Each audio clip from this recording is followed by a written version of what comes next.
എന്തേടാ പെണ്ണുമ്പിള്ള എന്തേ? അവള് പോയി ഉസ്താദേ, അവള് പോയി. എന്തേടാ? അവള് പോയി. ബർത്ത്ഡേക്ക് ഗിഫ്റ്റ് മേടിച്ചു കൊടുത്തില്ല എന്ന് പറഞ്ഞ് അവള് പോയെന്ന്. എന്തോ വലിയ ഭാരം പോലെയാണോ? ഭാര്യയും ഭർത്താവ് തമ്മിലുള്ള ജീവിതം ഇന്ന് കുടുംബ വഴക്കുകൾ വല്ലാതെ വർദ്ധിക്കുന്നു. കാരണമൊന്നും വേണ്ട. ഇന്നലെ 2 ദിവസം മുമ്പ് ഒരു ചെറുപ്പക്കാരൻ എന്നെ വിളിച്ചിട്ട് കരയാ, ഉസ്താദെ പള്ളിയിൽ നിന്ന് പേപ്പർ വന്നു ഉസ്താദെ. ഞാൻ ചോദിച്ചു എന്താടാ? എന്റെ ഭാര്യയ്ക്ക് എന്നെ വേണ്ടാന്ന്. എന്ത് പറ്റിയിടാ ചെറുപ്പക്കാരാ? അവള് സങ്കടത്തിൽ ഇരുന്നപ്പോ ഞാൻ അവളെ സമാധാനിപ്പിച്ചില്ല, അതുകൊണ്ട് അവൾക്ക് വേണ്ടാന്ന്. കൊള്ളാം, നല്ലത്.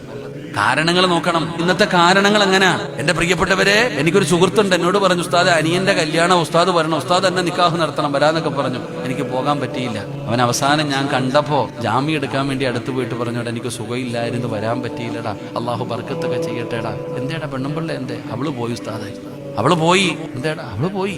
ബർത്ത്ഡേക്ക് ഗിഫ്റ്റ് മേടിച്ചു കൊടുത്തില്ല എന്ന് പറഞ്ഞ് അവള് പോയെന്ന്. അള്ളാഹു ഈമാൻ നൽകുമാറാകട്ടെ. ഇതാ കാരണങ്ങൾ.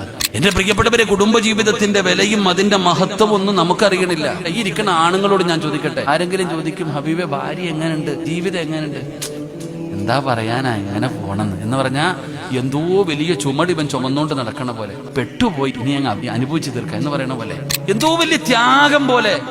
ഏത് മനുഷ്യനും ചോദിക്കുമ്പോ പറയും എന്തോ ഭാരം ചുമന്നുകൊണ്ട് നടക്കുന്ന പോലെ, ഒരു വ്രണത്തിൽ എന്റെ തലയിൽ കെട്ടിവെച്ചിട്ട് ഞാൻ വഹിക്കുന്ന പോലെ പറയാ ഇങ്ങനെ പോണ്. പെണ്ണിനോട് ചോദിക്കും ഇക്ക അങ്ങനെ ഉണ്ടോ? അന്നും പറയണ്ടേ, പറയാതിരിക്കല നല്ലത്. അവസ്ഥ ഇങ്ങനെ ജീവിച്ചിട്ട് എന്ത് കിട്ടാനാ സഹോദരൻ? നിങ്ങൾക്കറിയോ അതിന്റെ വില എന്താണെന്ന്?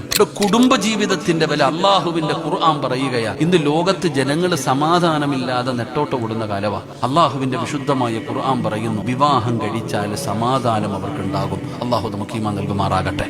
സമാധാനം കിട്ടാനുള്ള വഴിയെന്ന്